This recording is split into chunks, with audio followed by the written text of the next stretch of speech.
If working harder is truly the answer to leadership challenges, then the hardest working leaders would always be the most successful, right? They fundamentally changed how they led, not just how much they led. What these breakthrough leaders understand is that leadership excellence isn't about quantity of effort. It's about quality of thinking. The Leader Within podcast with Sue-Ann Higgins. When leadership feels like an uphill battle, pushing harder isn't the answer. It's thinking, communicating, and showing up differently. Each week we'll demystify the try harder traps keeping you stuck and reveal the neuroscience that transforms how you lead. Because you're only one reconstructed thought away from the breakthrough you deserve. There's a persistent belief in leadership circles that I hear all the time. If I just work harder, I'll get better results. We see it everywhere.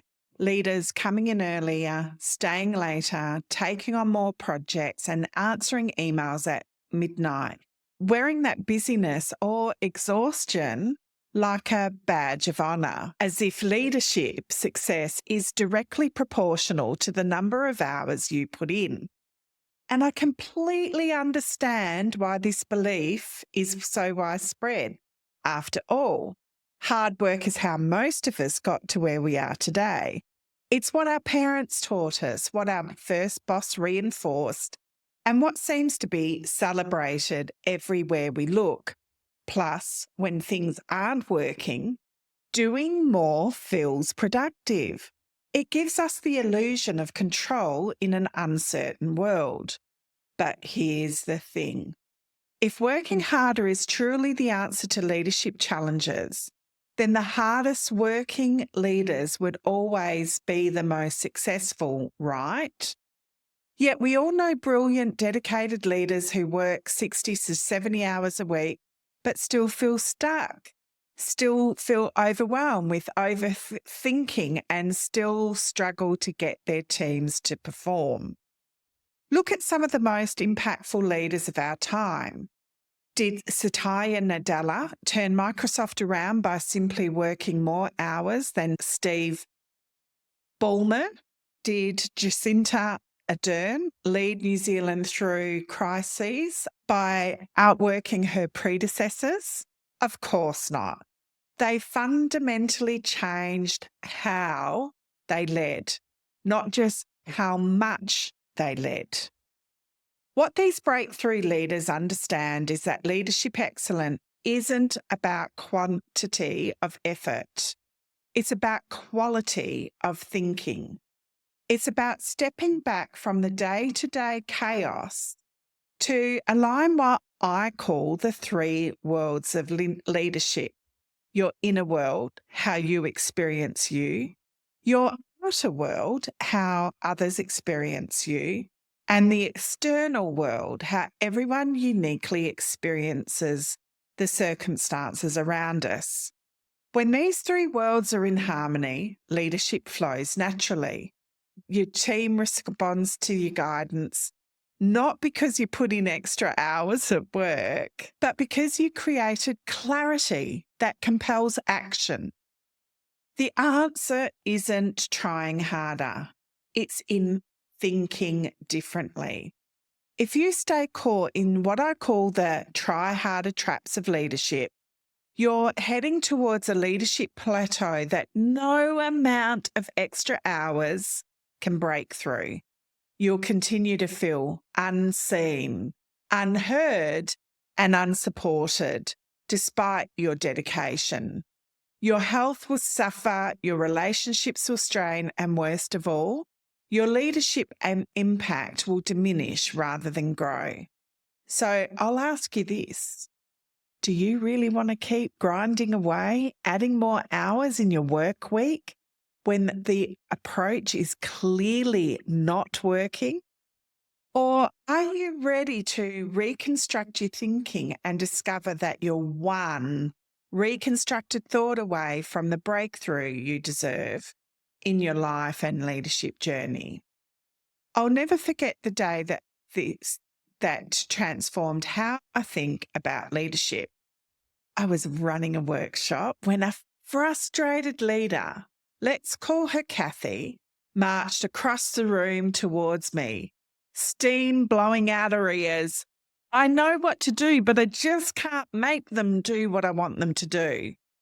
This wasn't just about one difficult meeting. She had been with her organisation for 7 years, and despite her talents, her journey had plateaued basically from day one. Every time she reached out for advancement or growth opportunities, her efforts fell on deaf ears. 7 years of being overlooked. Her manager was caught up in his own fear of conflict and having difficult conversations and wouldn't give her the feedback on how she needed to improve so she could be considered for the next opportunity. This constant rejection had created a self-belief plateau. That voice in her head, I call the itty bitty shitty committee, was slowly eroding her confidence. What opened my eyes is realising Kathy wasn't alone. In organisation after organisation, I saw the best development opportunities reserved for the golden inner circle. You know, that top 10% of leadership that seems to always get the opportunities.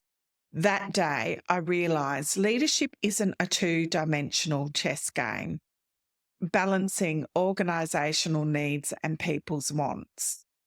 It's more like a kaleidoscope where three worlds need to align: how you experience yourself, how others experience you, and how everyone uniquely experiences the circumstances around them.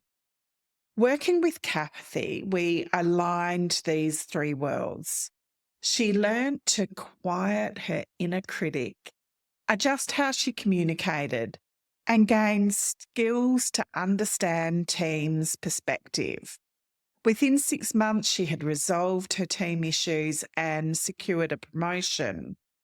More importantly, she rediscovered her passion for leadership. That was the moment that changed everything for me too. It's why I created the Leader Within method, because I believe every woman should be seen, heard, and supported. Every woman deserves to master her inner critic and create that leadership journey she's been dreaming of. The experience with Kathy highlighted something I had seen throughout, at that stage, 25 years of corporate experience. Traditional leadership models were failing today's leaders, especially women. For decades, we've approached leadership as essentially a two-dimensional exercise, balancing organisational needs on the one side and human capital and what the people want on the other. Think about the classic leadership theories such as situational leadership and adaptive leadership. They all come down to one thing, and that's essentially finding the right spot on that spectrum. But here's the problem. Leadership today isn't two-dimensional anymore. It can't be when we factor in remote, in-person and hybrid working environments that essentially change how we connect. Cross-generational teams with vastly different expectations and communication styles. The pace of change and that requires constant adaptation and learning. The complex social dynamics that shape modern workplaces. When leaders try to succeed using these outdated two-dimensional approaches, they inevitably fall into the try harder traps of leadership. They work longer hours, they take on more responsibility, they push harder and harder, but the results just don't come. It's like trying to play a three-dimensional game with a two-dimensional rule book. No wonder so many leaders feel like they're hitting a plateau despite their best efforts.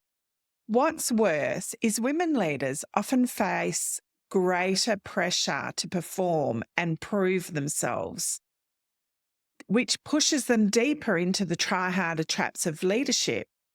They experience leadership performance or self-belief plateau that put them into the cusp of burnout. If you've ever felt unseen, unheard, or unsupported as a leader, despite your dedication and capabilities, you're not alone.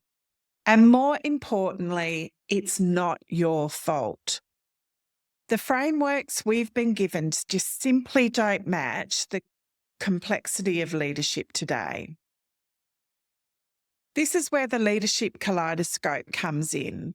Unlike a chess game, which fits its flat board and rigid rules, a kaleidoscope creates a beautiful pattern through the alignment of three critical elements: the mirrors representing your external world, and the optical components representing the inner world and outer world. And the coloured beads represent the transformational elements of leadership. Let's look at each dimension of this kaleidoscope. First, the inner world is how you experience you. This is your internal landscape of thoughts, emotion, and self-talk. It's what you believe about yourself as a leader and how you process the challenges you face. When your inner world is clouded by self-doubt, imposter syndrome, or that itty-bitty shitty committee chatting away in your head saying, I'm not good enough, I don't know enough, I don't give enough, it doesn't matter how skilled you are. Leadership will become an uphill battle. But when your inner world is clear, when you can observe your thoughts rather than being controlled by them, you access a natural confidence that comes from within rather than external validation. The second element, the outer world, is how others experience you. This is where many leadership models fall short. They focus on what you're doing and saying, but not how those words and actions are landing with others. Your communication style, presence, and how you show up in critical moments create an experience for those around you that may be quite different from what you intended. Understand this gap between your intention and others' experience. This is vital for breakthrough leadership. The third element is the external world, how everyone uniquely experiences the shared circumstances around them. This isn't just about their shared circumstances, though. The external world is also about the experiences that that person is having in life and at home. This is crucial because your team members, stakeholders, and peers all experience the events and challenges through their own unique lenses. A reorganisation may feel exciting and a great opportunity to you, but it may feel threatening and disruptive to your team. A strategic pivot that seems crystal clear from your perspective might appear confusing or contradictory to others.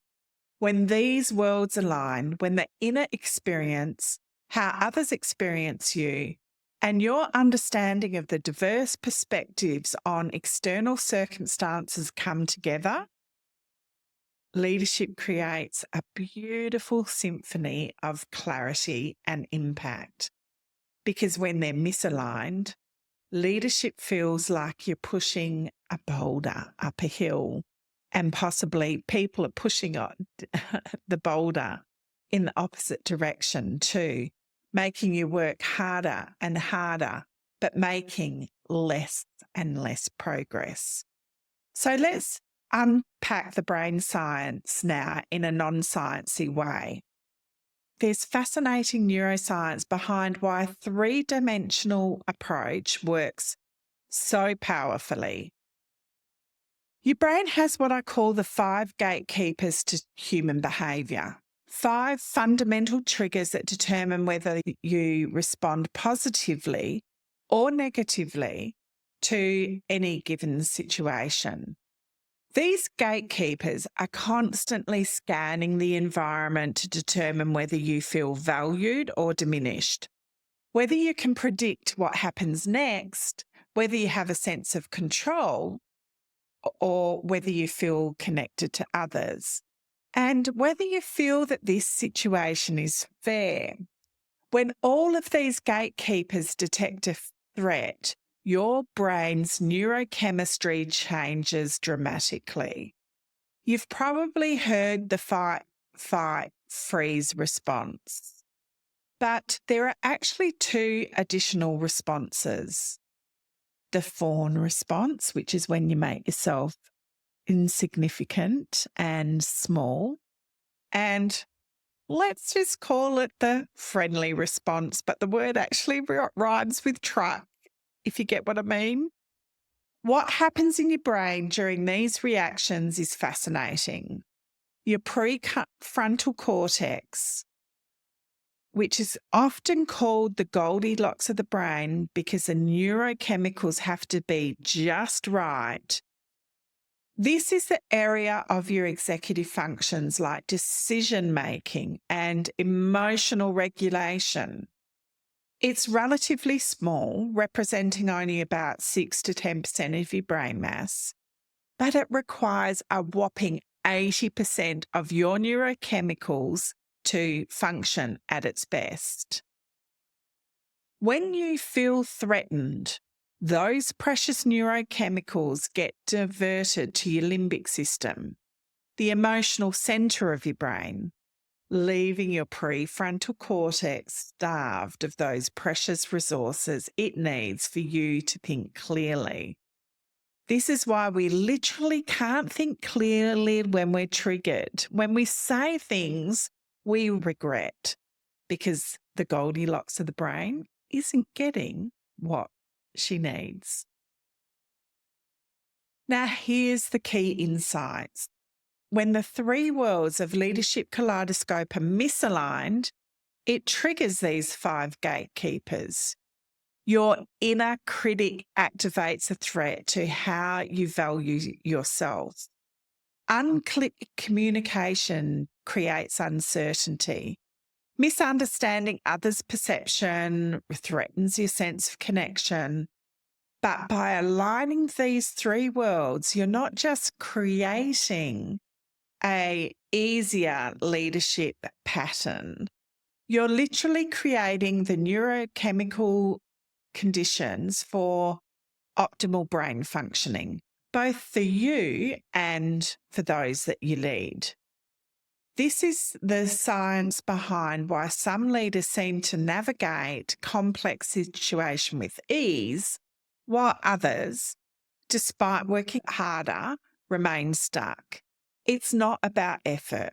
It's about creating the conditions where your brain and the brains of those you lead can perform at their best. Now let's step in to take some time out for some reflection. If you can't pause this video or audio so that you can go through the 5 reflective prompts, then come back to it later.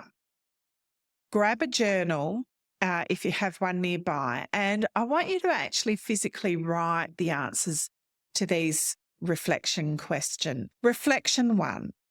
Think about a current leadership challenge you're facing. How does it look through each of these lenses of the kaleidoscope? Through your inner world, what thoughts and emotions come up for you through your outer world. How might others be experiencing your approach through the external world? What different perspectives might exist about the situation? Reflection 2. Where might you be stuck in a 2D thinking, trying to balance people and organisational needs without considering all these three worlds? Are you focusing primarily on what needs to be done rather than how it's experienced? Are you assuming others see the situation the same way you do? Are you neglecting your inner experience in favour of external results? Reflection 3. Which world needs most attention right now? Your inner experience, how others experience you, or your understanding diverse perspectives on external circumstances? If it's your inner world, what thought patterns might need reconstructing? If it's your outer world, what feedback could you seek about how others are experiencing you? If it's the external world, whose perspective might you be missing? Reflection 4. What would change if you viewed your team through all three lenses? How might understanding their inner worlds change your approach? How might they be experiencing your leadership differently than you intend?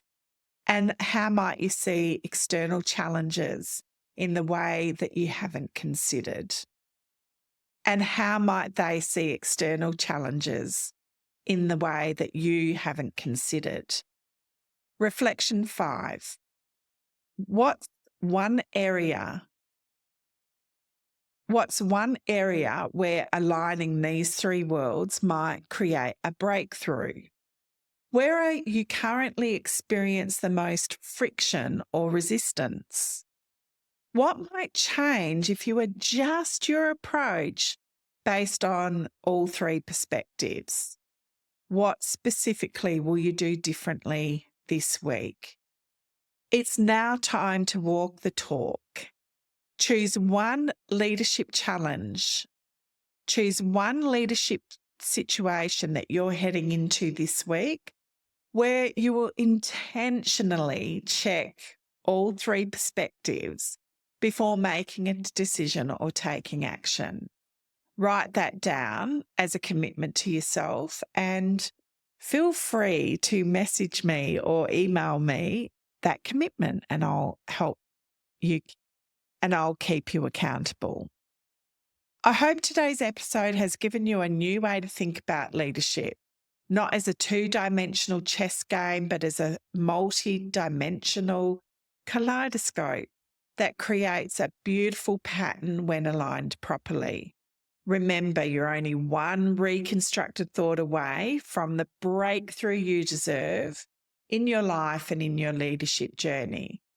By viewing leadership through these three interconnected lenses, rather than pushing harder in a two-dimensional model, you'll create leadership impact that energizes rather than exhausts you. In our next episode, we'll dig deeper into why leaders wake up at 2 a.m. with their thoughts racing and how to transform that mental chaos into crystal clarity. It's going to be powerful, so make sure you don't miss it. If you found value in the episode today, I'd love to connect with you in any of the socials, including LinkedIn. And don't forget to visit my episode, sue-ann.com.au/episode 1, the number 1.